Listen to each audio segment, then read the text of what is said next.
Hi, this is the voice, Michael Chavello. You're listening to the Premium Oddscast, hosted by leading MMA odds maker Nick Kalikas, fight scientist and author of Fightnomics Reed Kuhn, and MMA journalist Brian Heminger. The absolute best UFC betting info, hits, statistics, and analysis from the most respected authority in mixed martial arts betting, MMAoddsbreaker.com. Welcome to the Premium Oddscast, presented by Five Dime Sportsbook Korea, but our premium package bets for UFC Fight Night 78 went 1-1 to profit 0.21 units overall. Back to the present, UFC 194 features a 12-fight card in total and will be aired on UFC Fight Pass, Fox Sports 1, and pay-per-view this Saturday night. Let's dive right in. Now kicking off the preliminary card on Fight Pass is a welterweight battle between Court McGee, who is 16-4, and Marcio Lyoto Alexander Jr., who is 12-2. Now, Nick, where did you open this fight, and how has the public shifted things so far? I opened McGee minus 175, the comeback on Alexander Jr. plus 135 right now. Looking over at our sponsor, 5dimes.eu, it is McGee minus 175. The comeback on Alexander Jr. is plus 155. So line margins tightened up a little bit. There has been some two-way action coming in on this fight as well. And a lot, again, split opinions out there. I know McGee is definitely the more popular fighter, the more, if you will, kind of a household name to the diehard fans. Not that he's an ultra popular fighter, but at the same time, people know more about McGee than they do Alexander Jr. for sure. And he's a very skilled fighter. He trains at a good camp. He's got all the skills you want to see. I mean, he's got decent stand-up. His boxing game is legit. He's got decent wrestling. He's got a ground game to go with it. So he's a very complete fighter. And there's a lot of good that goes with McGee. But the problem is, I mean, since he dropped down to 170, I don't think he's the same type of fighter that he was, honestly, fighting a little bit heavier. He's had a little bit of success, so don't get me wrong there, but at the same time, I just think there's something missing, and I think the weight cut hasn't really done him justice. And now, with the injuries and being out since his loss to LaFleur, actually, that was back in December of 2013. He's been out an awful long time. Just not sure where he's at this stage of the game. He's coming back, and he's fighting a very game and underrated fighter in Alexander Jr. So you got basically your complete MMA fighter McGee against a guy that's more known for his striking skill in Alexander Jr., but he's getting a little bit more of a complete game as well. Obviously, he trains at Black House and Tavares as well and crew in Brazil. So he has some decent people to train with, and he is working hard and improving his game. He's taking his striking to another level. That's what he excels at the most. He has those angles that he uses. I mean, that's why his nickname is similar to Lyoto. He has that kind of karate style that he's a little bit unorthodox, but he's pretty technical, and he's really precise with his striking as well. So he can do some damage, underrated knockout power to go along with it. His takedown defense is improving. It's getting better. His sub defense is getting better as well. So there's a lot of things to actually like about Alexander Jr., and he's actually only 26 years old. So he's going to keep on improving fight by fight and getting a little bit more confidence as well. So I liked that for Alexander Jr. as well. And he's actually getting McGee probably at the right time.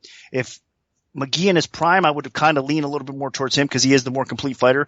But at this stage, even though Alexander Jr. is the dog, I think that he's probably going to be a little bit more ready for this fight, a little bit more prepared. Because if you think about it, I mean, he had some tough fights coming in, to the UFC with his official debut on the Ultimate Fighter Brazil finale being against Alves. And then, of course, Tim Means in his last fight, which he was actually competitive, more competitive than people thought against Tim Means as well. So I think this is actually a step down in competition for Alexander Jr.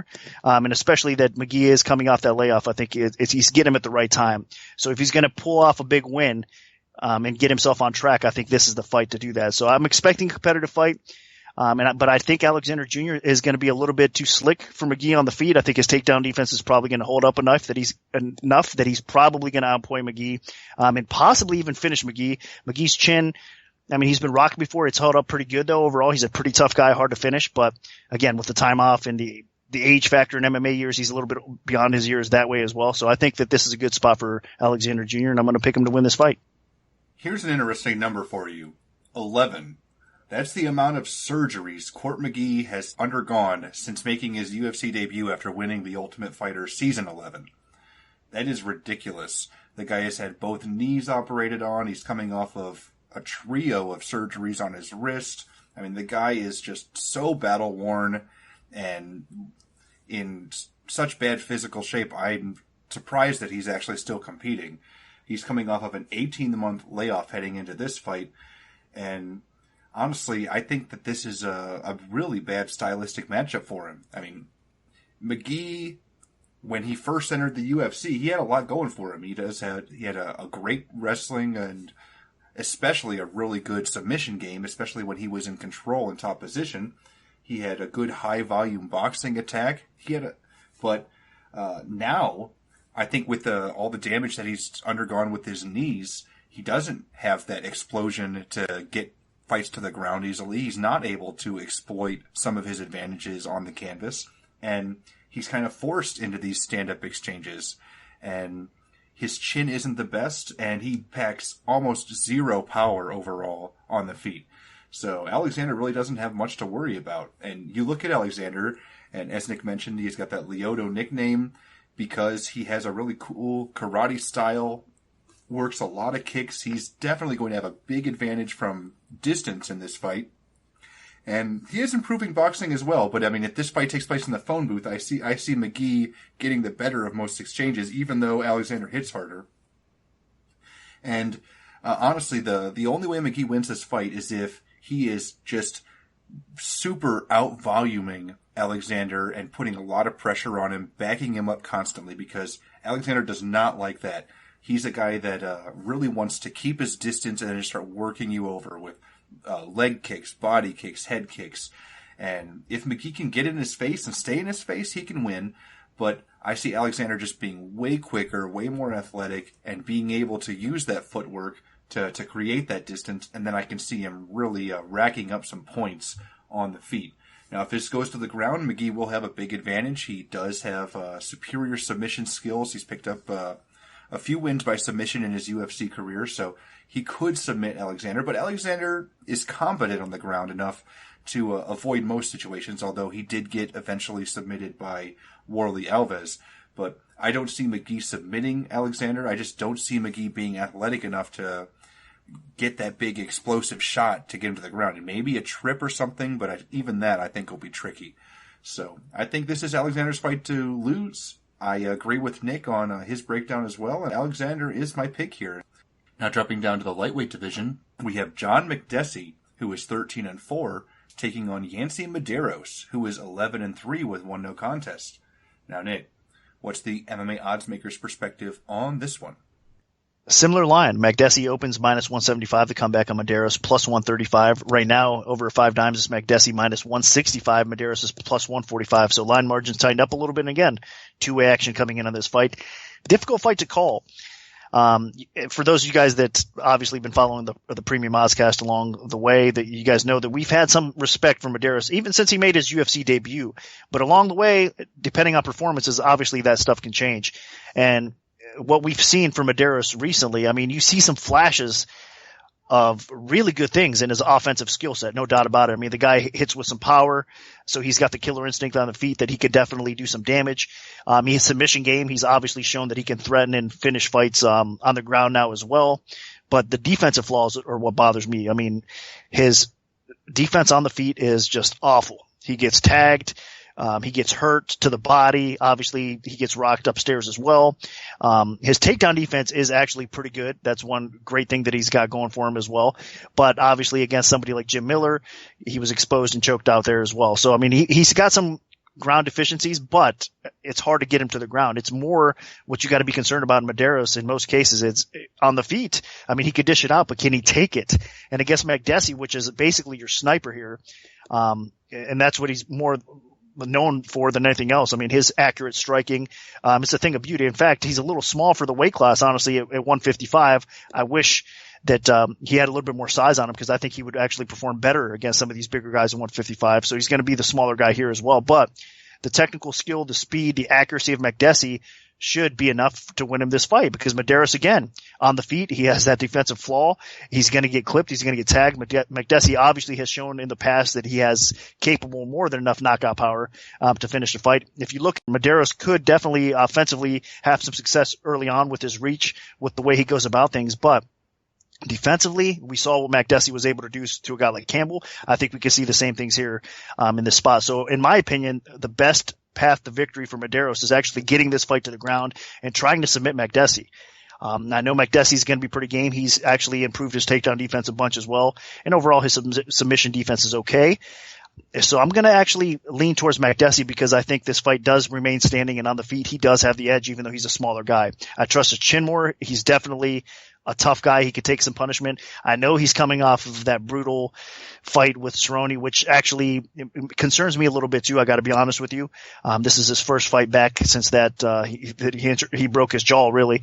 So that's a little bit to be concerned, but I still trust Makdessi in this spot more than I do Medeiros, so that's why I got to lean his way. It's definitely a tough fight to bet, so be careful out there, those of you guys that are betting on this fight, but my official lean is Makdessi. Both Medeiros and Makdessi are capable of really exciting highlights in the lightweight division, but they are also coming off of two pretty bad losses. In my opinion, Medeiros' loss was way worse because they were both facing solid lightweights, but Makdessi was facing the guy fighting for the title right now, and Medeiros was facing a guy that was trying to become relevant in the lightweight division, and Medeiros got brutalized by Dustin Poirier. Poirier dropped him twice and then really hurt him and then swarmed him with a huge barrage of strikes. And I think that that's actually the recipe here for Makdessi to pull off the win. Now, just like in the last fight where Medeiros had the size advantage over Poirier, he's going to have a big size advantage against Makdessi, but Medeiros just is super hittable. He doesn't utilize a lot of head movement, he doesn't have a great chin, although he does have a lot of heart and great recovery.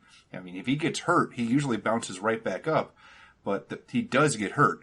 And I think that's going to get him in some big trouble. I mean, you look at that last fight, Medeiros was trying to work some reach against Poirier, flicking out the jab, and the second Poirier stepped inside, I mean, he cracked him.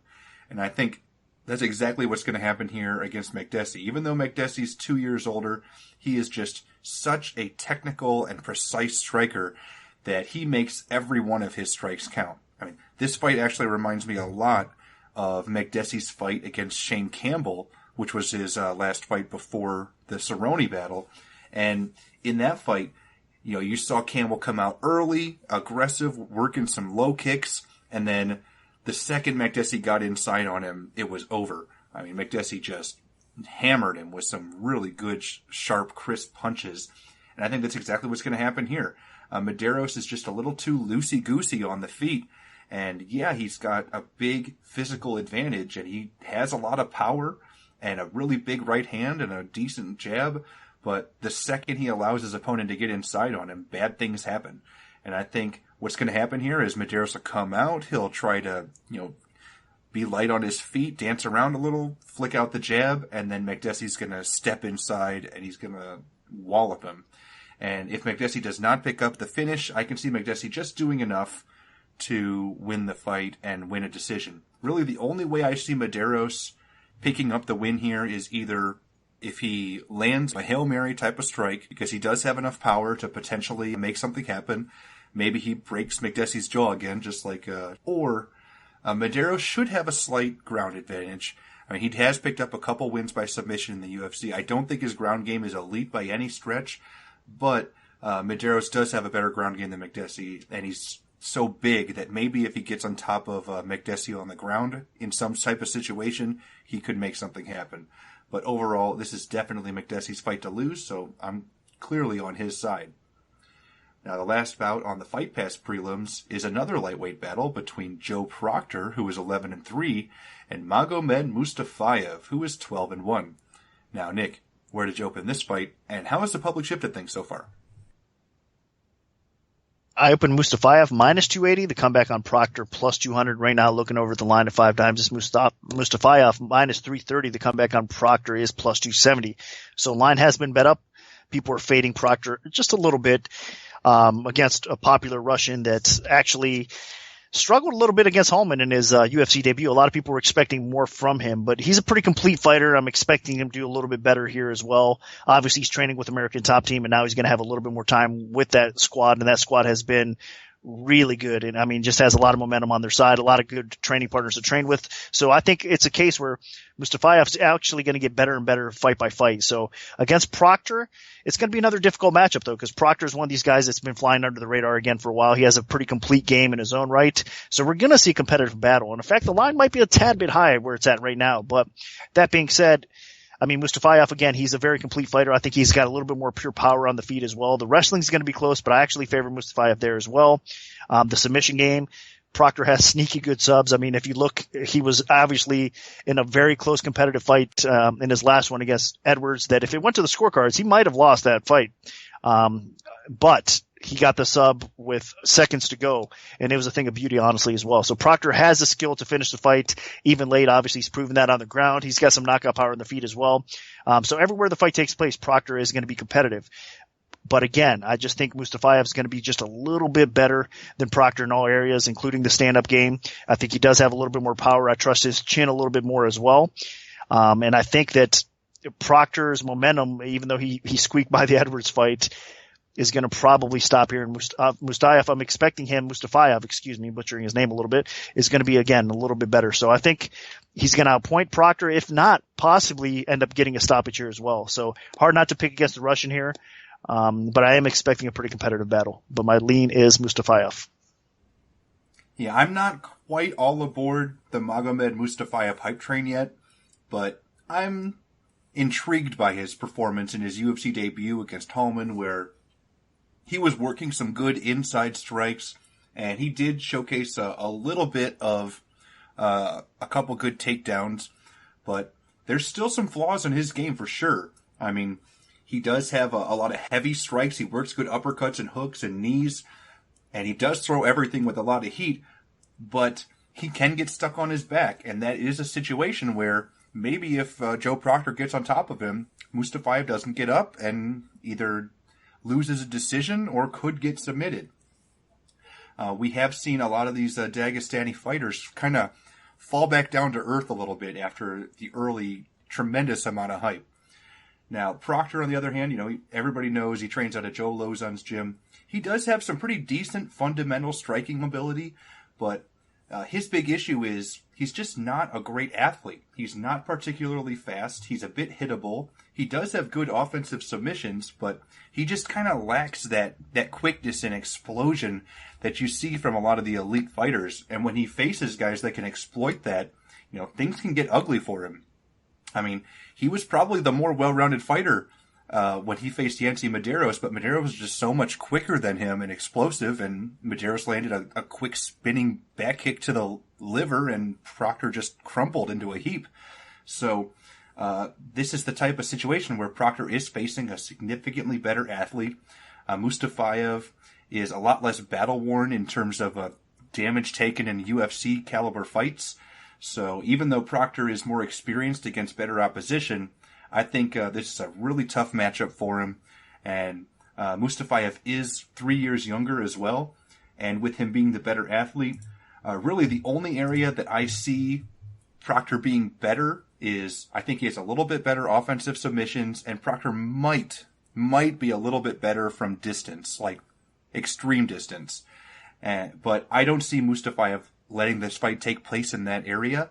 And I see Mustafayev working a lot of phone booth battle striking, maybe some clinch striking, and then maybe working for takedowns. But I think he keeps this in his realm, and I expect Mustafayev to walk away with the victory. So he is my pick. Now, kicking off the Fox Sports 1 prelims, we have another lightweight contest, this one featuring Leonardo Santos, who is 13-4-1, taking on Kevin Lee, who is 11-1. Now, Nick, what's the MMA oddsmaker's perspective on this one? I opened Lee minus 405, the comeback on Santos plus 285. Wasn't quite high enough because right now Lee over 5 times is minus 600. The comeback on Santos is plus 450.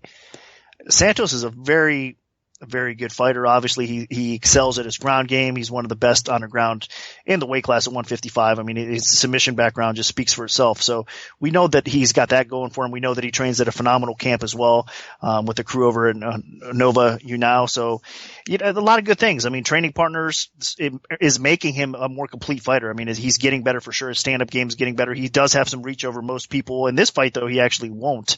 Because Kevin Lee, even though he's a shorter fighter, he's got the more pure reach in this fight as well. So I just think it's a kind of a difficult matchup, honestly, because Santos, again, even though his stand-up game is improving. It is getting better. He's going to have to probably control Lee on the ground here, and I think he's going to struggle doing so, especially in rounds 2 and round 3. So round 1 might be a little bit interesting for Lee. He's going to have to be able to sprawl and brawl, and I think he'll be able to do that.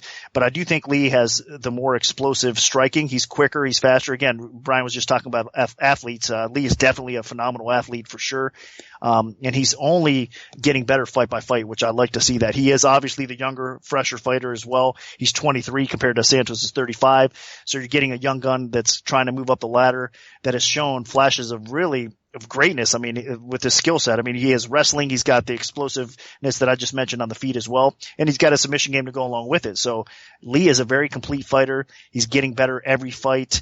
And he's facing a guy that is dangerous for sure in Santos, but I think that he's going to be able to at least neutralize Santos enough that he's going to be able to excel at what he does best, and he's going to probably be able to pick Santos apart, control where the fight goes. And obviously, if he doesn't finish Santos, which is not going to be an easy task, I think he could at least outpoint him and win comfortable 2, maybe all 3 rounds in this fight. So that's why you're seeing a high line.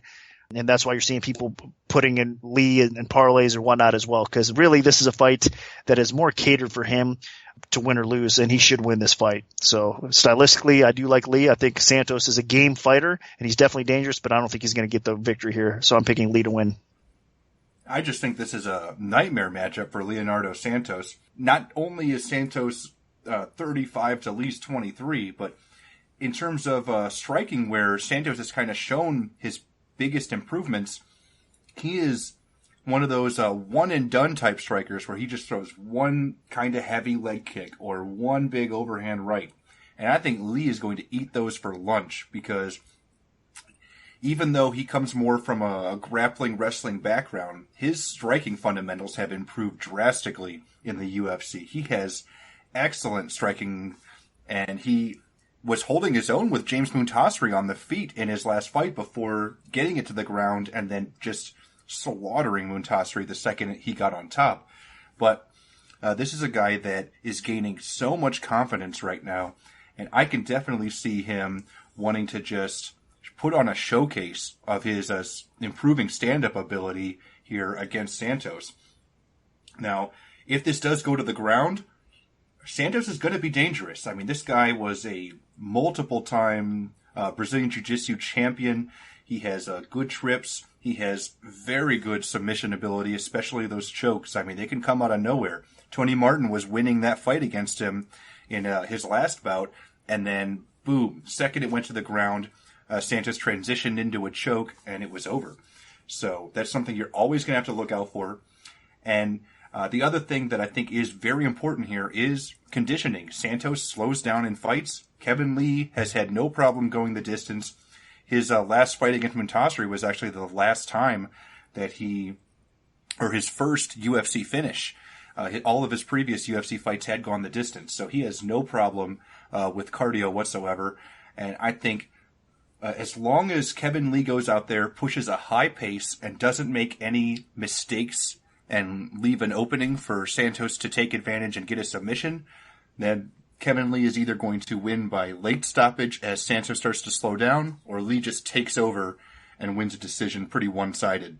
I just think this is a nightmare matchup for Santos, and I just see Kevin Lee dominating this fight wherever it goes. And I can see him testing Santos' ground game and working in some takedowns as this fight wears on and Santos starts to slow down. So I think Kevin Lee is a guy that you're going to see in the top 15 at some point next year. And it's going to start with this fight, where I see him picking up a solid performance and a big victory over Leonardo Santos. So Kevin Lee is definitely my pick. Now moving up to the welterweight division, we have Warlley Alves, who is 9-0, taking on Colby Covington, who is 8-0. Now, Nick, where did you open this fight, and how has the public shifted things so far? I opened this fight exactly, pick them -120 either way, and right now it's basically staying in that ballpark. It's -115 for Covington. Alves is -105. So line margins tightened up again a little bit, and it's virtually a pick 'em with a very, very slight lean on Covington. And they are drawing two-way action on this fight as well, because it is a tough one to pick, and a lot of strong opinions out there either way, because obviously Alves has a lot of hype behind him. I mean, he's the Ultimate Fighter winner. A lot of people were expecting him to be the next big thing. I mean, he's still young. He's only 24 years old, coming out of Brazil. I'm saying, like, he's just so talented. He's explosive. Again, another athletic guy that has skill on the feet. He's very dangerous. He's got a ton of knockout power. Obviously, his submission game on the ground is legit. He's got wrestling to go along with it. You just can't really beat this guy or dominate this guy in any area unless, I mean, if you look back, his fight against Joban, that was definitely a test because he started slowing down. So if you could weather his storm and actually hang in there and basically put him to the test in round 2 and round 3 and be a little bit more active, I think he can be in some trouble here. And Covington is a type of guy that he matches up fairly well with him because Alves isn't going to be able to bully him on the ground. So this fight is going to probably stay upright for a while. Covington obviously has a little bit better wrestling. That's his background as well. He's a wrestler, grinder, training at American Top Team, still raw in the game for sure. I think he's not quite as developed as Alves is at this time, but he does get better every fight as well. So Covington's going to be the type of guy that Alves is not going to be able to take down, not control him on the ground. And this fight is going to stay standing. And I think Covington, his stand-up game isn't quite up to par again as with Alves right now, but he's catching up and he throws a variety in his attack, which is good to see. He's got a little bit of power, but he's definitely going to want to try to grind out Alves along the way. He has to be careful shooting it for takedowns because one of Alves' best submissions is obviously that guillotine choke. Covington has to realize that, so if he is going for those takedowns, be careful with your neck there. But that being said, it's going to be a very competitive fight, and realistically, I think Alves is capable more so of finishing this possibly on the feet, and I think Covington is more capable of possibly finishing this late or winning a decision. So I'm going to lean with Covington a little bit. I mean, both these guys, as I mentioned, are fairly young. Both these guys have a lot of good things ahead of them, I think, at 170. And the winner of this fight is going to take a huge leap towards the top of that division and probably earn himself a really quality fight next as well. So I'm glad and almost surprised that they matched these guys up this early in their career. But that being said, I'm glad they did because it's going to be a heck of a fight. So I lean Covington. I think he probably wins on the cards. If not, gets a late finish. Warlley Alves is actually the more well-rounded of the two, but Colby Covington's conditioning and grappling in terms of offensive wrestling are so much better than Warlley Alves is that I think that they could help him overcome some of his other deficiencies. Now, obviously, on the feet, I think Alves is going to be significantly ahead of Covington. Really, so far what we've seen from Covington on the feet is he'll throw, a head kick, he'll maybe throw a couple combinations, but everything he does is just to kind of get his opponent to back off and then push them into the fence so that he can work for takedowns. He really, all of his striking at this point in his career is about setting up the takedown. He's not really comfortable enough to actually stand and bang with people, and that's perfectly fine. Alves, on the other hand, he actually has the confidence in his stand-up, but he's a very good fight IQ guy where if the stand-up is even close, he'll just take the fight to a realm that he thinks he has a big advantage, which is usually the ground. He has a very dangerous top control game. He has very good takedowns, and obviously he has some really good submissions with that guillotine choke of his. So what he's done in a lot of his fights, like when he faced Lyoto Alexander, or when he faced Nordine Taleb, when he was having pretty even striking exchanges, he just took the fight to the canvas and won the fight there. So what I see happening in this fight is I think Alves is going to want to keep this fight standing this time around. He's going to use that fight IQ to try to keep it on the feet, and Covington's going to be the one that's going to be desperately start hunting for the takedown. And really, what Covington needs to do as that All-American, great wrestler and a big grinder is he needs to just consistently push a very high pace, make Alves work really hard, make him constantly defend takedowns, make him constantly have to fight to get back up if he does get taken down, and then just tire him out. Because, and other thing, really important, don't leave your neck out there. Because if you're shooting in for a takedown and Alves drops for one of those guillotines, he could get himself in some trouble. But as long as he avoids that guillotine choke and he avoids, getting hurt on the feet on the way to getting those takedowns, then I see Covington just grinding this out. kind of Nick Lentz style or Darren Elkins style. This is the type of fight that he can make ugly and he can win. I mean, his last fight against Mike Pyle, he won about 14 of those 15 minutes by just constantly putting the pressure on Pyle, making it ugly, taking Pyle's strengths out of the fight, and avoiding a lot of Pyle's tricky submissions and guard game. So as long as Covington can do that, then I think he's going to win this fight. He just has the skill. He has the scrambling ability to remain on top, even if Alves throws a whole bunch of tricky moves his way. And I think Covington, it's his fight to lose. So I'm going to pick him. Just got to watch out for especially that first round. But yeah, Colby Covington is my pick. Now moving down to the strawweight division, we have Tecia Torres, who is 6-0. Taking on Jocelyn Jones-Lybarger, who is 6-1. Now, Nick, what's the MMA oddsmaker's perspective on this one? Up in Torres, minus 265, the comeback on Lybarger, plus 185 right now. Torres is sitting at minus 275. The comeback on Lybarger is plus 235. So again, line margin just tightened up a little bit. And a little bit more early action coming on Torres, but it's going to be balanced out as well because people are going to actually respect Lybarger. And you know what? Honestly, they really should, because Lybarger is a very talented fighter. I know she's making her UFC debut here, and a lot of people might not know much about her, but she's coming off a very impressive win over Zoila Frosto. And of course, there's going to be some haters out there saying that, hey, Frosto in MMA hasn't had the greatest success recently, so it's not a huge win, but still. She outstruck a striker in that fight. A lot of people were surprised how good Lybarger's boxing was. And at the same time, she's a very complete fighter because she does have the capabilities of taking the fight to the floor. She has decent wrestling, decent ground and pound, decent ground game. And she's a grinder, basically, is what you're getting out of Lybarger. So this is not going to be an easy fight for Torres. It's going to be a competitive fight, no doubt about it.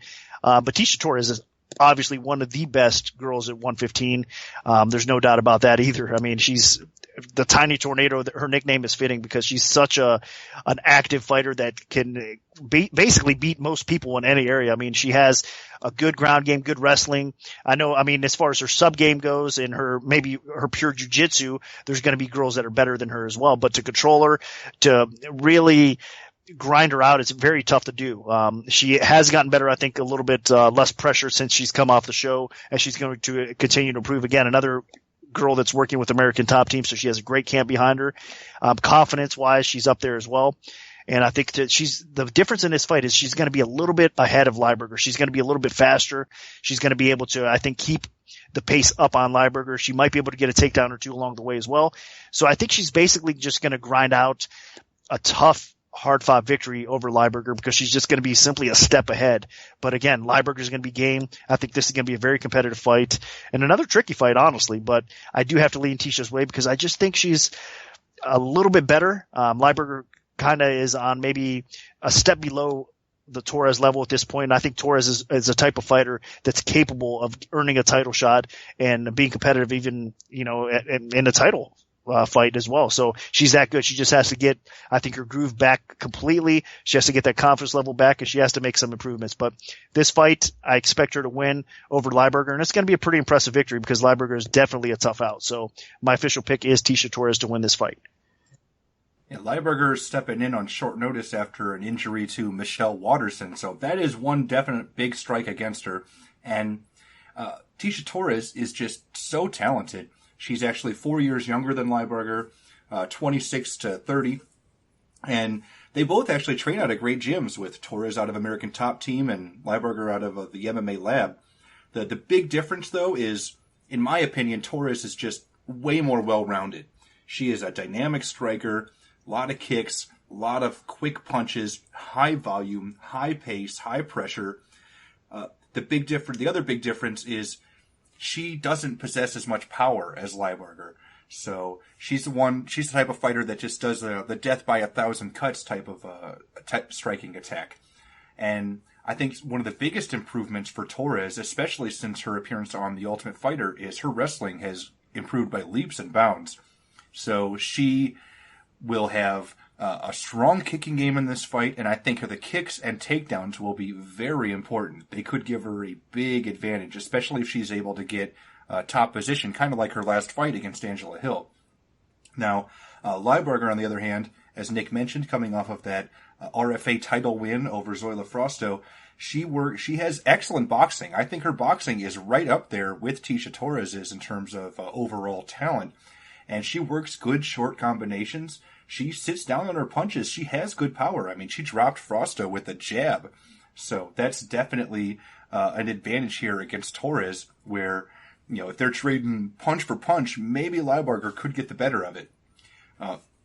If Leibarger is on the offensive, then she's great. Like, if she gets the inside position in the fence, she's able to land a lot of knees. If she gets top position on the ground, she can work some ground and pound. But I don't see her getting top position here. She really doesn't have great wrestling. She really gets top position if she hurts somebody on the feet. So, and I don't, unless she hurts Tisha, I don't think that's going to happen. And I don't see her getting top position. And she doesn't have a really reactive game. She doesn't counter very well. And when she's getting pressured, she does not respond as very well either.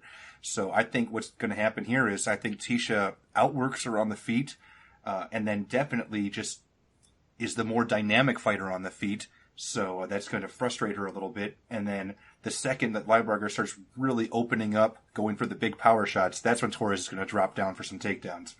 And I'd see this fight being a bit ugly, but Torres is going to do what she needs to do to pick up the win.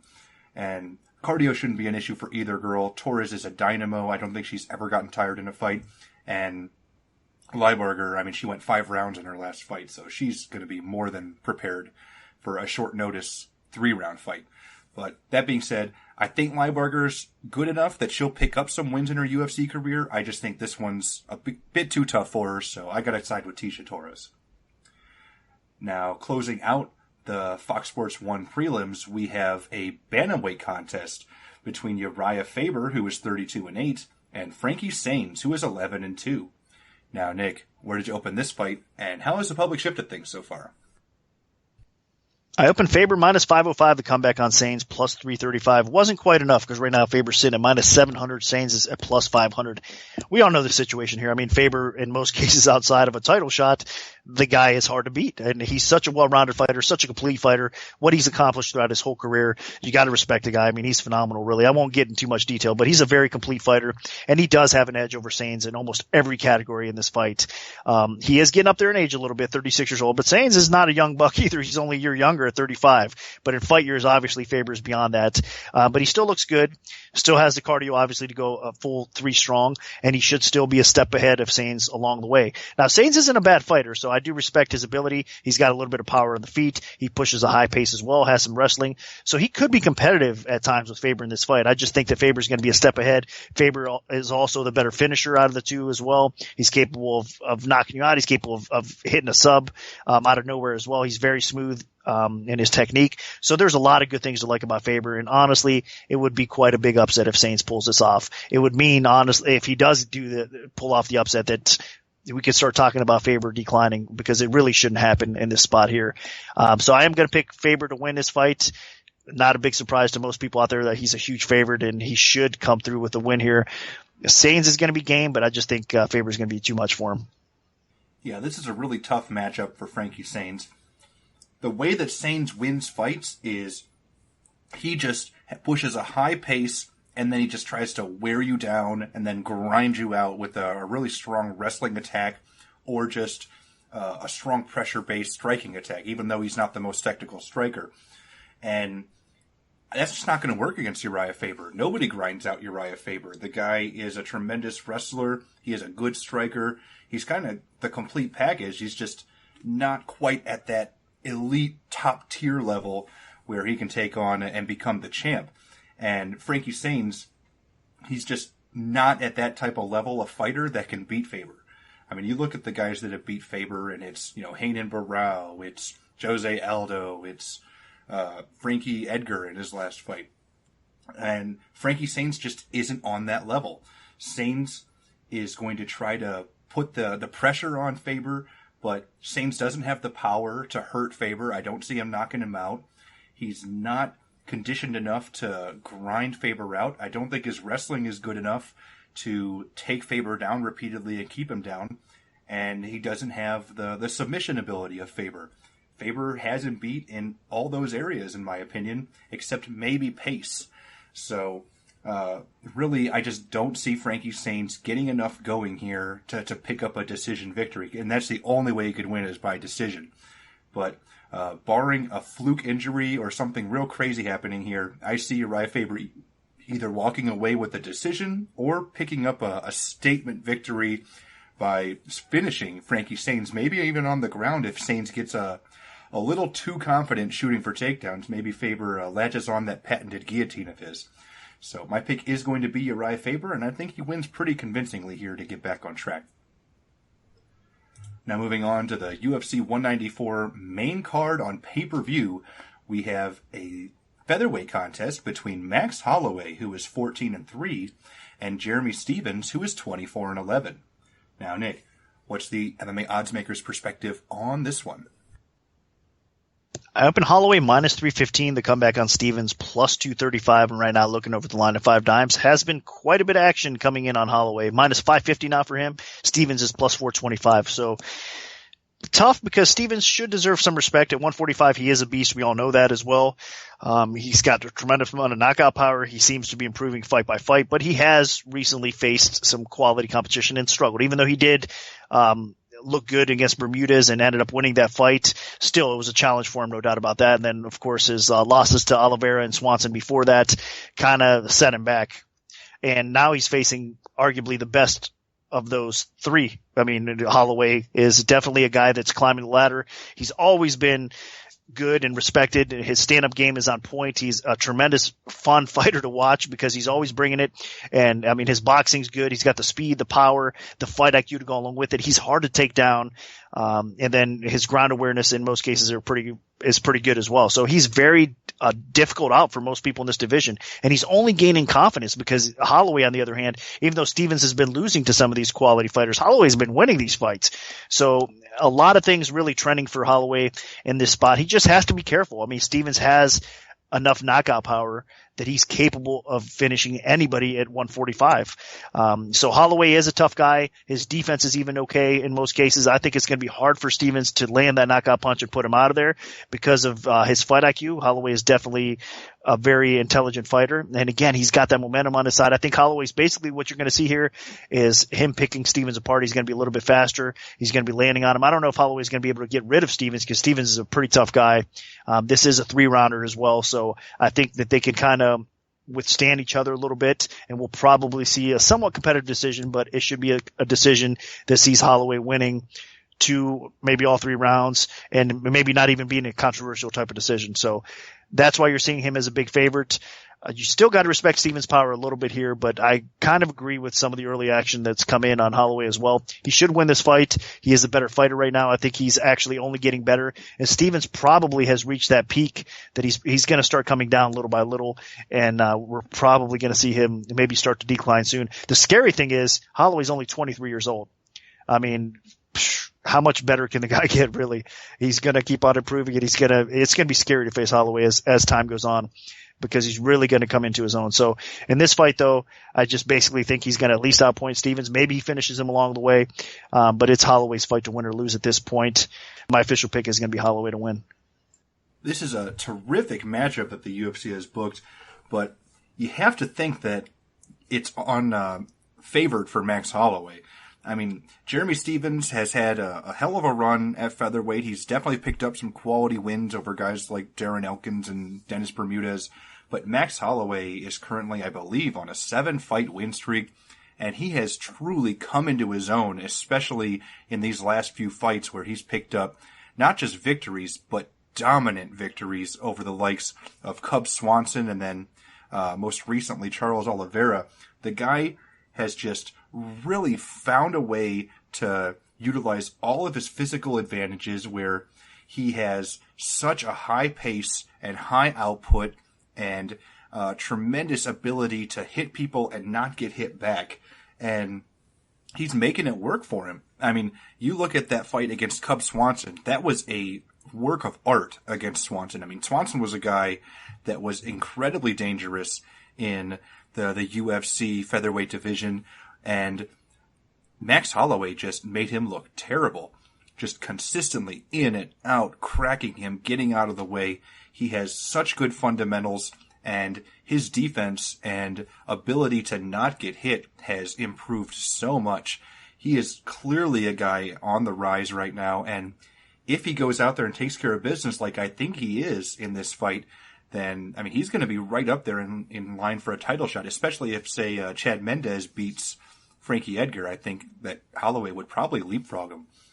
Now, back to this matchup. I mean, Jeremy Stephens, he's a guy with a ton of power. You can never count him out in a fight fully. I mean, he has had multiple times in his career where he was losing a fight and then landed a Hail Mary knockout late, like against Marcus Davis or even the lightweight champ, Rafael dos Anjos.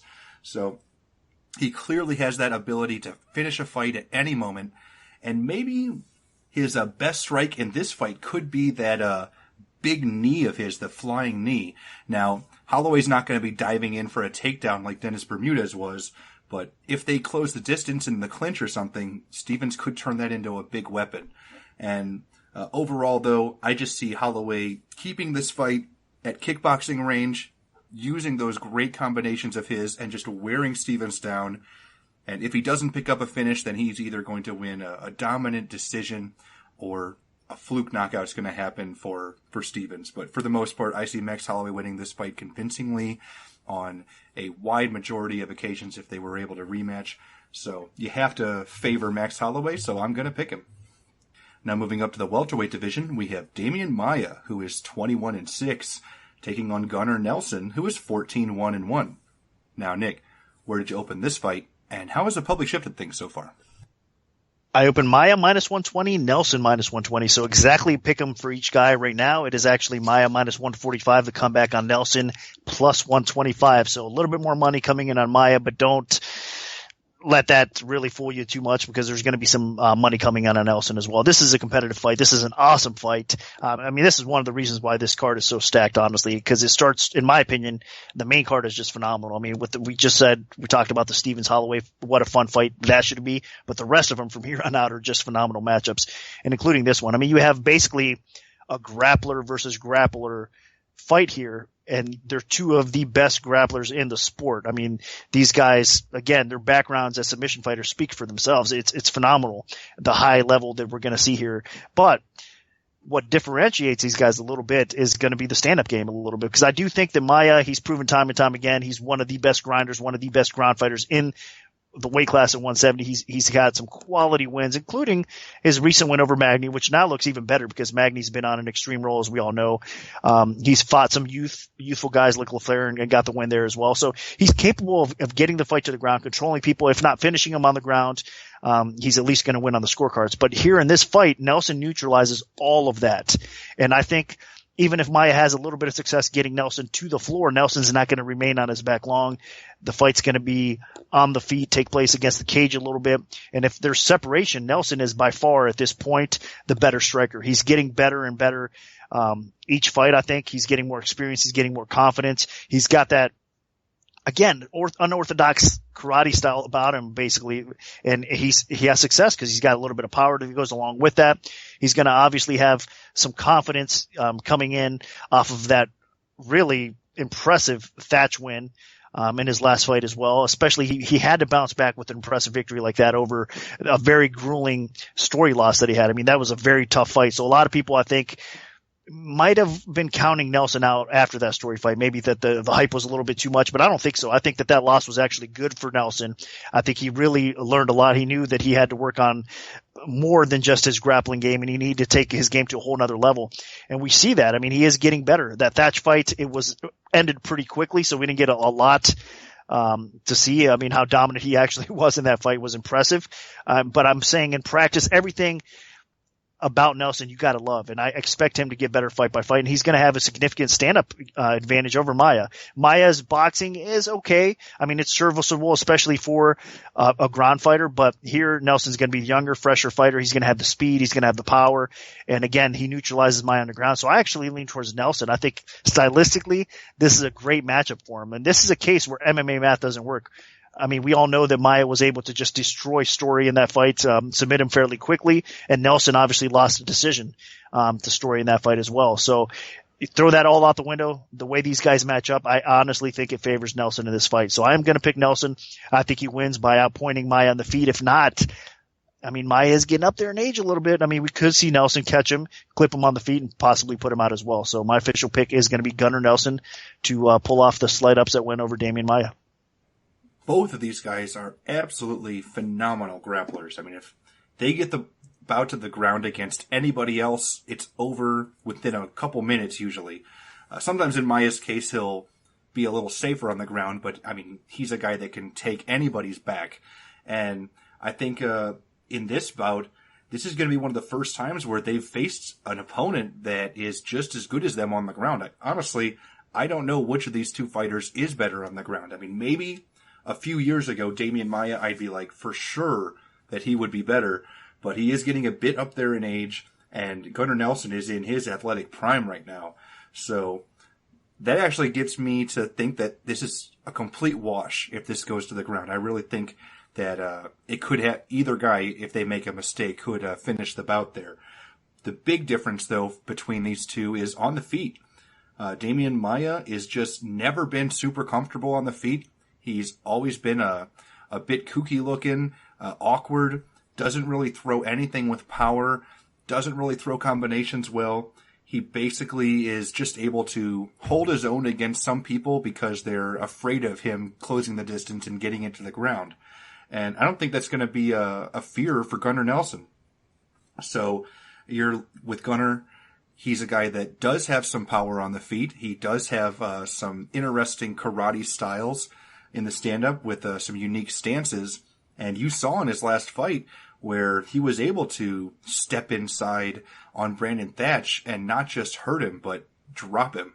I mean, that was amazing. I was there live at UFC 189, and I was flabbergasted. I thought that Thatch would have a huge advantage on the feet, and Nelson was just so quick and got in there and hit him with a combination right on the chin and put him down. So if he does that against Maia, I can see him knocking Maia out or stunning Maia so hard that maybe he could open up a submission opportunity. So I think, honestly, the only difference between these two is the fact that Nelson's younger. They both have the same reach. They're both about the same height. So neither guy's going to have a big advantage there. So Nelson's just younger, and Nelson's the better striker with more power, and Nelson has the better chin. So you got to favor Gunnar Nelson here. I just think styles make fights, and this is a good stylistic matchup for Gunnar. So I'm going to pick him. Now moving up to the middleweight division, we have Jacare Souza, who is 22-3 with 1 no contest, taking on Yoel Romero, who is 10-1. Now, Nick, what's the MMA oddsmaker's perspective on this one? I've been Jacare Souza minus 170. The comeback on Romero plus 130 right now. Looking over 5 dimes, it's Souza minus 150. The comeback on Romero is plus 130. So line margins tighten up a little bit. Early action did come in on Jacare. Line moved up, but then there's been a little bit more action coming in on Romero as well. So this is another spot where the sportsbooks are going to get strong opinions on either fighter here because they're both quality middleweights, no doubt about that. Jacare, man, I mean, the guy, talk about improvements. I mean, I'm going to say that about both of these guys here, but Jacare is, of course, one of the best grapplers. Again, this seems to be a trend on this card. There's a lot of great ground fighters on this card that their jiu-jitsu credentials just are amazing, really. And Jacare is one of these guys. I mean, look what he's done outside of the UFC in the grappling world. He's one of the best ever. So the guy's phenomenal on the ground, but what's impressive about some of these grapplers is that they're getting good at the stand-up game as well. If you look at Jacare, I mean, fight by fight, you could see improvements in his stand-up game. He's getting more confidence. He has knockout power on the feet now as well. Just his overall game, even his wrestling, I think, is improving. So Jacare is one of these guys that really has been working on his game quite a bit, and he's dangerous at all aspects of the game, not just the ground game anymore. So you have to respect that for sure. And then you're getting another quality fighter in Romero that you could say a lot of the same things about. Obviously, it's his wrestling background that's impressive there, not the pure jiu-jitsu end of it. But still, I mean, he's a stud wrestler. He's got a tremendous amount of power on the feet. He's coming off of a very impressive performance against Lyoto Machida, which a lot of people were surprised how that went down, really. I think what Romero showed in that fight was actually a lot of discipline. In the past, he started a little bit too fast at times. He just kind of would let his cardio get the better of him, and he looked kind of bad as the fight went. But I think we're starting to see a little bit more discipline out of him. I think we're starting to see a little bit better cardio out of him. And then, of course, on the feet, he's always dangerous. He's got so much knockout power to go along with it. He's a hard guy to take down, but he has been taken down before. I mean, look, Brunson had some success in that fight against him. It looked like he was actually on his way to losing that fight before he did end up knocking Brunson out as well. But that's a crazy thing about Romero. He's got such tremendous power on the feet that even if he is trailing, if he is far behind, it doesn't take much for him to land on your chin and put you out there. Now, both these guys are getting older as well. Romero's 38, Jacare's 35 right now. In MMA years, though, I think Jacare obviously has had more fights. I think he's probably the older fighter in MMA years, but both of these guys, that might not come into play here either. I think what's going to happen here is Romero's going to have to look to keep this fight upright.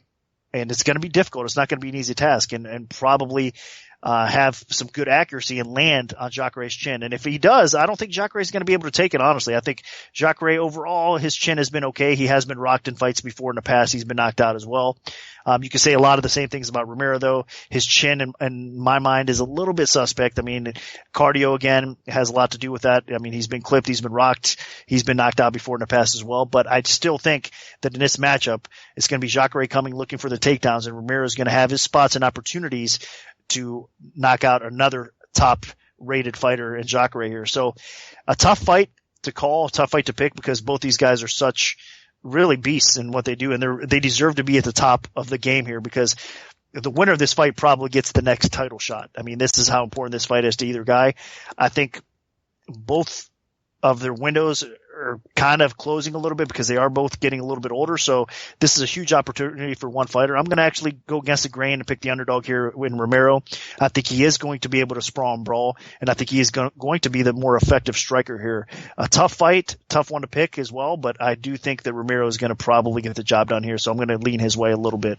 The winner of this fight is absolutely getting the next title shot. I mean, we got the number 2 versus the number 3. The only guys ranked higher are fighting in the next bout for the title. So you got to definitely think that Souza and Romero have done enough at this point where a victory would absolutely give them that next crack. And they've earned it. I mean, these two are the elite of the elite right now in the UFC middleweight division. Souza has beaten everyone that they've put in front of him. His only loss under the Zuffa banner in Strikeforce or UFC combined was a very close decision to Luke Rockhold when he lost his title originally in Strikeforce. And Souza has done nothing but dominate ever since then. I mean, everybody they put in front of him, he has pretty much obliterated. And with Yoel Romero, I mean, he's gotten better and better every time we've seen him. I mean, he was a little shaky. I mean, obviously the Strikeforce debut at light heavyweight didn't go so well, but he's gotten so much better since his first couple fights in the UFC, where, you know, he was having a little bit of trouble against somebody like Derek Brunson, who got some takedowns on him and everything. But now you've got him going out there and just murdering Brad Tavares and then just crushing Lyoto Machida in violent fashion. I mean, not a lot of people thought that was going to happen. And Yoel really stepped up his game. I mean, in that fight, he was holding his own on the feet against Machida. And then the second he was able to get inside on him and drag him to the canvas, I mean, he was a big, big bad trouble for Machida.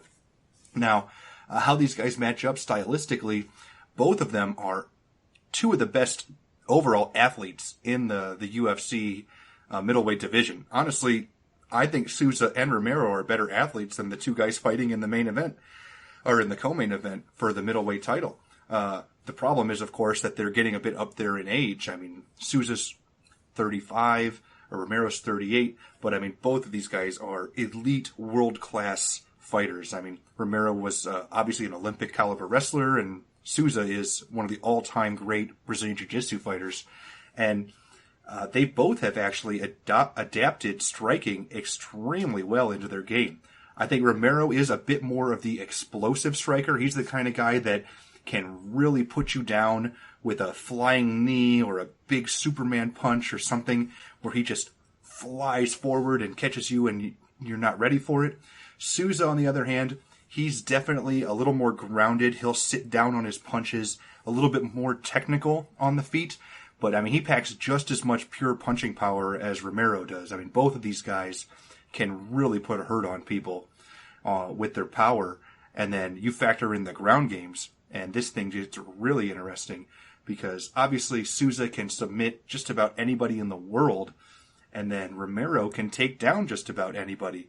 I mean, he took down Machida with ease, and I think I don't expect him to be going for takedowns against Souza because I think that would get him in a bit of trouble. But we'll see if he's been working on that takedown defense because he has been taken down in the past. It's a bit surprising thinking an Olympic caliber wrestler getting taken down by an MMA fighter, especially like a Derek Brunson guy. But that is probably the biggest cause for concern here.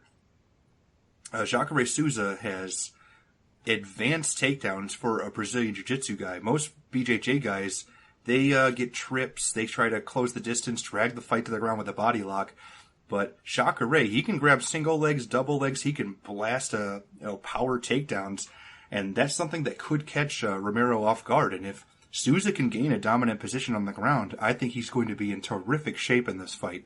And then if you factor in Souza being able to sit down on his punches and going toe-to-toe with Romero, I think he is being the more technical fighter. I think he's going to be at a slight advantage in pure boxing range.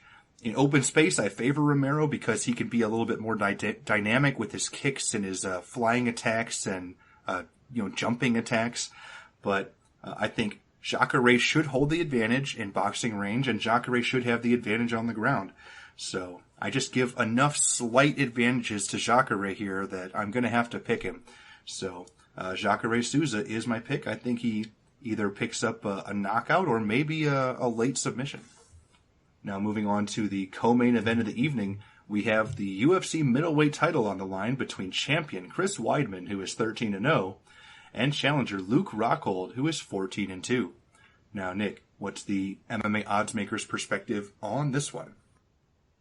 Man, what a great fight. I mean, really, from the beginning, I said that, and I really think that this is phenomenal because you're going to see two of obviously the best fighters in the world. I mean, Weidman is the current world champion in 185, and then you have a former Strikeforce champion in Rockhold that finally earned his title shot as well. And you have two complete, well-rounded fighters that can beat you in every aspect of the game, whether it's standing up, whether it's on the ground, by submission, by ground and pound, just multiple ways they can win a fight. So these guys are complete fighters, and we're going to see an awesome fight here. The more I think about it, the more I look through stuff, the more I'm starting to lean a little bit towards Rockhold. And at the beginning, I was leaning a little bit towards Weidman, so I kind of swayed myself. And the reason being, I'm going to kind of explain here as well. Both of them are very complete fighters, as I just mentioned. I think Weidman has a little bit more pure power. Obviously, a lot of people will lean towards Weidman in the wrestling realm as well, but I think it's going to be hard for Weidman to actually get the takedowns on Rockhold. I think it's going to be hard for him to keep Rockhold on his back. And then on the ground, as far as pure submission skill goes and just how his smooth ground game is overall, I think Rockhold actually has an edge on the ground over Weidman. And then on the feet, Weidman does have a lot of power. Weidman can be a very effective striker. It's a thing of beauty, really, to watch him move forward and really watch him outstrike most opponents. But the problem is, I think in open space here, I think at distance, Rockhold is the better fighter. He's a little bit more dangerous. He mixes up his attack a little bit better.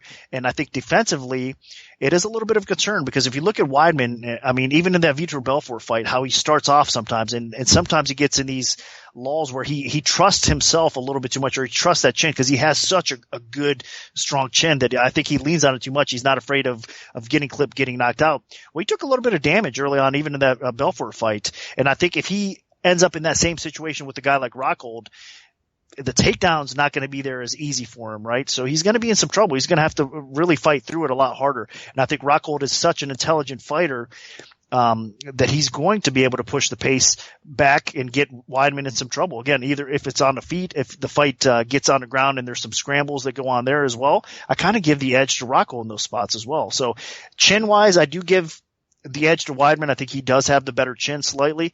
Rockhold has been obviously knocked out in the past. I mean, that kick from Vitor Belfort, I actually have to give him a little bit of leeway there because that Belfort knockout over Rockhold was just amazing. I mean, the timing, the accuracy of that kick would knock out most. So I'm really kind of almost tossing that out the window because I don't expect Weidman to land a spin kick here in this fight. Anyway, that being said, I just think we're going to see an awesome, awesome fight. And the more I look at it, the more I talk about it the more I mention. I just think that Rockhold does have several advantages in his fight, and some of those that I just explained here as well. So we're going to see an ultra competitive fight. If it hits the scorecards, I think we're going to see possibly a split decision type of fight. That's how close this fight's going to be.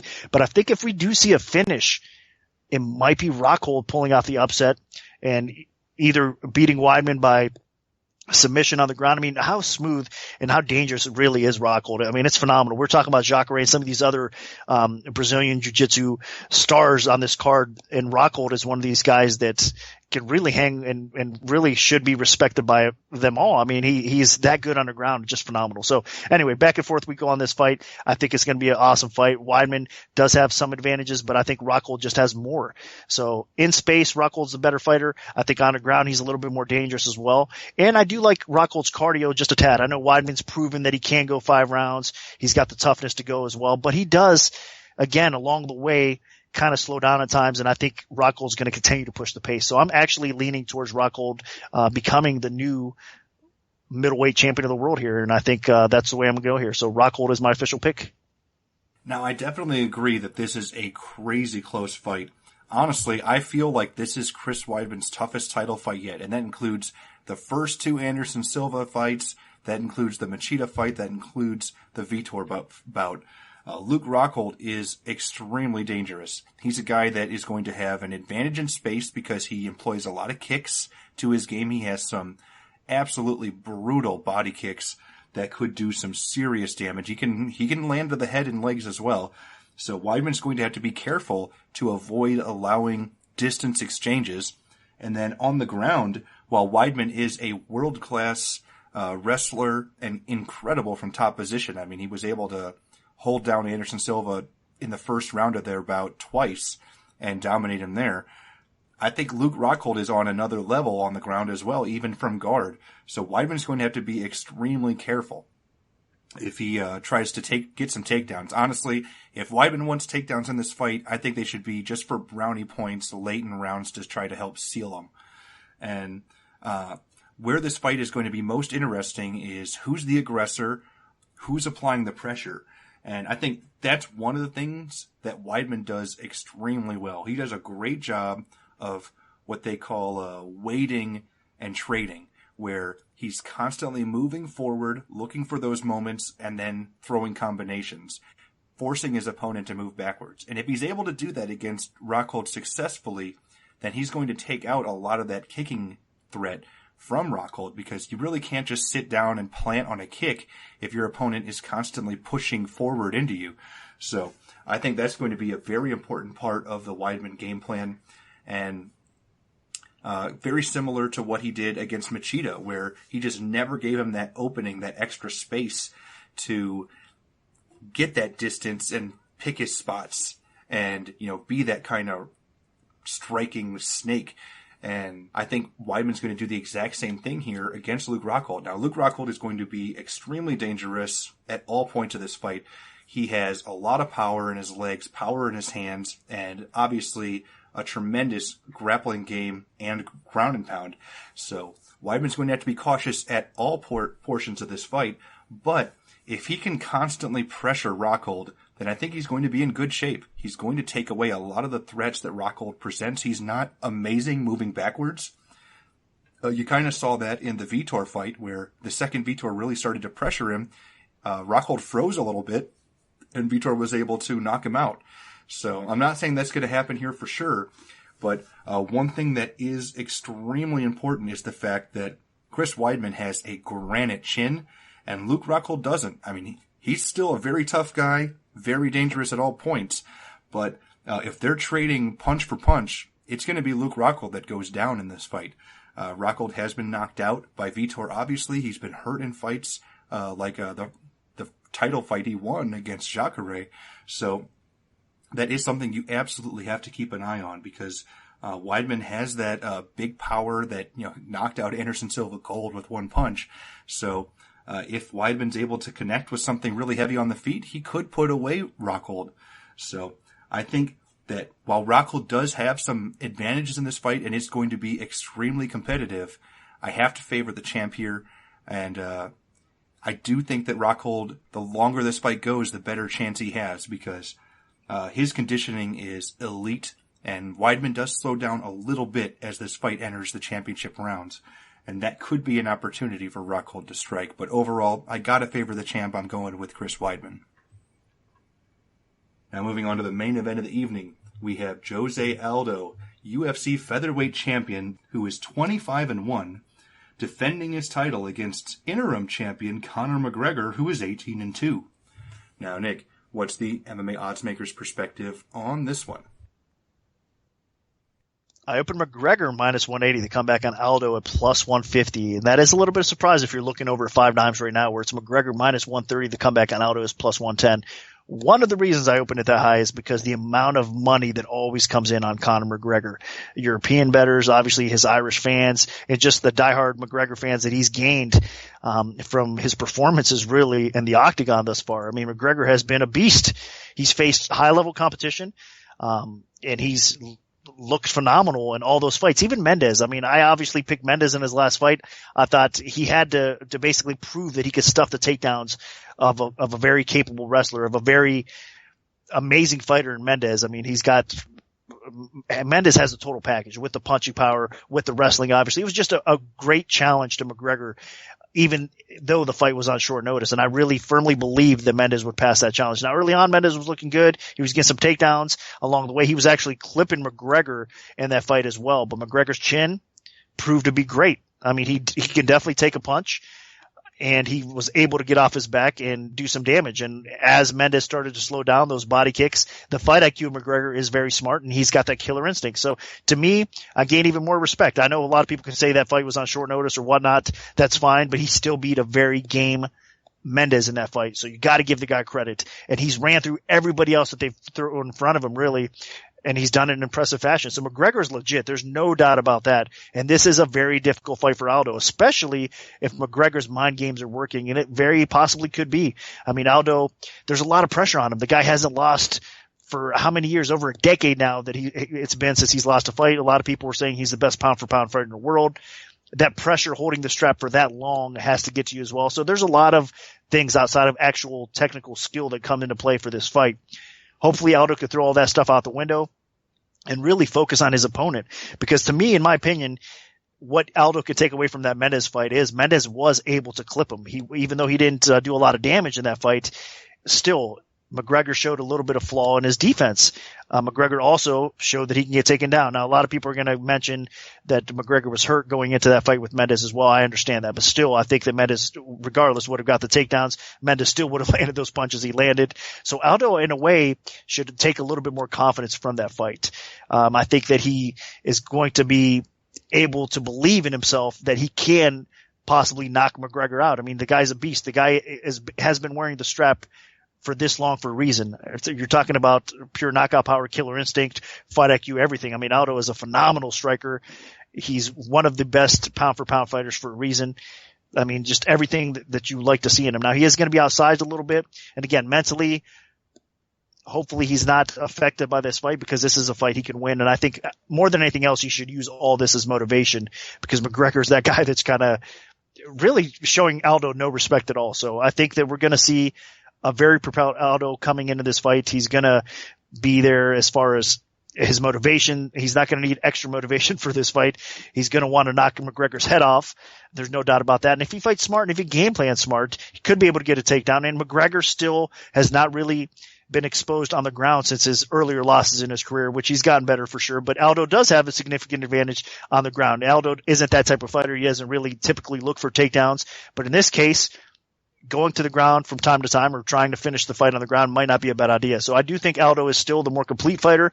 Aldo is still the better striker until McGregor proves us otherwise. I know this fight he's going to have to deal with, again, that reach and the power from McGregor, but I think Aldo can prove that he still is the man in this fight. So it's hard to bet against or pick against a guy like Jose Aldo in this spot. So until he does get dethroned, man, I'm going to go with him, man. I mean, he's still just a great fighter. So I think a lot of us are are kind of showing him a little bit disrespect. I know the money's been coming in on Aldo, but make no mistake, again, it is going to climb back out towards McGregor as we get closer to fight time. So those of you guys out there that are listening to the podcast that are looking at the line, if you're looking to bet Jose Aldo, I would wait because I'm expecting the line to go back up. You'll probably get a better number. Now, those of you guys that are wanting to bet McGregor, now's probably the time. I mean, at minus 130 across the board, I'm looking at the Don Best screen right now. It looks like he's about 130, 135 out there. I'm not sure if it's going to get much lower than that. Could possibly drop down a few more cents, but I think we are going to see it climb back up. So McGregor backers, I would take McGregor now. Aldo backers, I would wait a little bit. But as far as the pure pick goes for this fight, I'm leaning towards Aldo because I do think, again, I mean, to be the man, you got to beat the man. And right now, Aldo is still the man, even though McGregor has looked awesome. I believe that Aldo is a better striker. I believe that Aldo is a better fighter. And I believe that Aldo is going to win this fight. So my pick is Jose Aldo to defeat Conor McGregor. Aldo and McGregor, they have such interesting styles. I mean, McGregor is a bit more wild and crazy on the feet. Aldo is so composed and technical and violent that I just can't wait to see what's going to happen when these two guys are finally staring across from each other in the cage. We're just a week away. Now, Aldo, obviously the greatest featherweight in the history of the sport. I mean, he is the only UFC featherweight champion, and for a reason. I mean, the guy is incredibly talented. I mean, you just look at some of his performances. He can finish people at a moment's notice, or he can just sit back and outpoint you and just win a decision. I mean, he doesn't really care. All he really cares about is holding on to that title. But, I mean, obviously, if an opportunity presents itself, he will pull that trigger. I mean, you saw that in the fight against the Korean Zombie. The second he saw his opponent was hurt, he smelled blood and just went for it. Or, hell, on his way up the ladder, you look at the Cub-Swanson fight. Swanson comes out aggressive. Aldo just cracks him with a double flying knee to the jaw, puts him out of the count in like 20 seconds. So, this is a guy that is capable of going the distance for 5 rounds or ending the fight in 15 seconds. I mean, it really doesn't matter. Conor McGregor, on the other hand, we haven't seen a lot of his fights go the distance other than the Max Holloway fight where he hurt his knee. But for the most part, this is a guy that gets in your face and takes some punches and then unloads huge amount of volume and really has a great left hand. I mean, this is a guy that, as a southpaw, relies on that big straight left and then also will wear you down with some brutal body kicks, whether they're spinning kicks. I mean, he really is a dynamic kicker, but for the most part, they have not always been that effective in his UFC career, except his last fight against Chad Mendes. So he's definitely starting to really develop that kicking game. But that being said, as impressive as McGregor's kicks were against Chad Mendes, Jose Aldo's kicks are the ones to beat. I mean, this guy, when he hits you in the leg, it is some of the most devastating leg kicks in the UFC. I mean, he has, there's this incredible article written by Sean Al-Sheehan on MMA Fighting where a lot of Aldo's former opponents talk about the after effects of fighting him, and they had damage to their legs for months afterwards. So, I mean, this is a guy that is so technical with his kicking game that he can really take you completely out of a fight just by landing a few of those, because they're like a baseball bat hitting you in the leg. And McGregor's going to have to be careful with that. But what's interesting is with Aldo's finishing off a lot of combinations with that right lower leg kick, the counter to that is the straight left. And that's Conor McGregor's best weapon. So we're going to have a really interesting dynamic of Aldo's low leg kicks with McGregor's straight left. And McGregor has some reach on Aldo, so he should be able to lunge forward and crack Aldo with that straight left. Now, an extremely important dynamic in this fight as well is the fact that, as Nick mentioned, McGregor's striking defense isn't great. I mean, if you go back and watch every single one of his UFC fights, he has been hit hard by counter right hands in every single fight. Marcus Brimage, Dennis Seaver, Max Holloway, you name it. Every single guy he's fought. Chad Mendes really cracked him with some.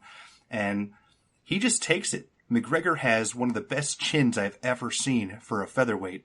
So this is going to be a very interesting dynamic on, will McGregor be able to take Jose Aldo's best shot? Because Aldo's counter right is one of his best punches. It is his best punch, and it might be his best overall strike. So you're going to see a very interesting dynamic of McGregor's straight left against Aldo's counter right. And it's not like Jose Aldo's never fought a southpaw before. He did fight Kenny Florian in one of his title defenses, and he had some terrific game plans against Florian with instead switching to kicking the inside leg of the lead for Florian and then cracking him with a punch the second he reacted to that. So Aldo, this is a guy with a terrific footwork and extremely, and I'm talking very subtle head movement. This is a guy that will just very slightly slip his head left or right to avoid punches, and his reactions are impeccable. So that's going to be something really interesting to keep an eye on, because in his last fight, when he fought Chad Mendes, that was one of the first times that you ever really saw Jose Aldo get hit hard on the feet. So I don't know if that was a sign of things to come, with Aldo finally starting to get hit, maybe seeing a couple cracks in the king.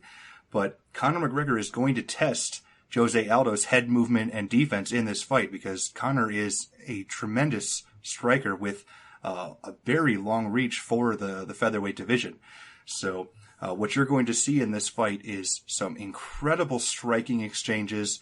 I don't think it's going to go to the ground or in the clinch very often. I think these guys are going to be in kickboxing range, occasionally in boxing range, and they're just going to tear each other to pieces. And I'm going to side with Nick as well. I got to stick with the champ. Jose Aldo is so incredibly talented, and I think that this is the type of fighter that's going to either push him to the limits and defeat him, or is going to make him put on perhaps the best performance of his entire career thus far. So I have to side with Aldo until he's defeated. Until he loses that title, I'm going to be picking him. So I think he goes out there and comes off as the underdog and pulls it out against Conor McGregor. So my pick is Jose Aldo. So that'll do it for our full event breakdown for UFC 194. Part 2 of the Premium Oddscast, featuring our premium bets, will be out this Friday following the UFC 194 weigh-ins. So stay tuned for that if you're an MMA Oddsbreaker Premium member. Also, if you'd like to become a premium member, just go to MMAOddsbreaker.com and you can sign up in the top right corner of our homepage for either Nick's or Mike James's premium bets. If we have a free play to give out, make sure to follow at MMAOB Premium on Twitter, because that's where we'll post them first. We can also notify you of our free bets via email alert if you prefer that method. Just send an email to picks@MMAOddsbreaker.com and we'll add you to our free bet mailing list. Special thanks to our sponsors, 5 Dime Sportsbook and Countermove. Good luck, everyone, and hopefully the betting gods are on your side this weekend.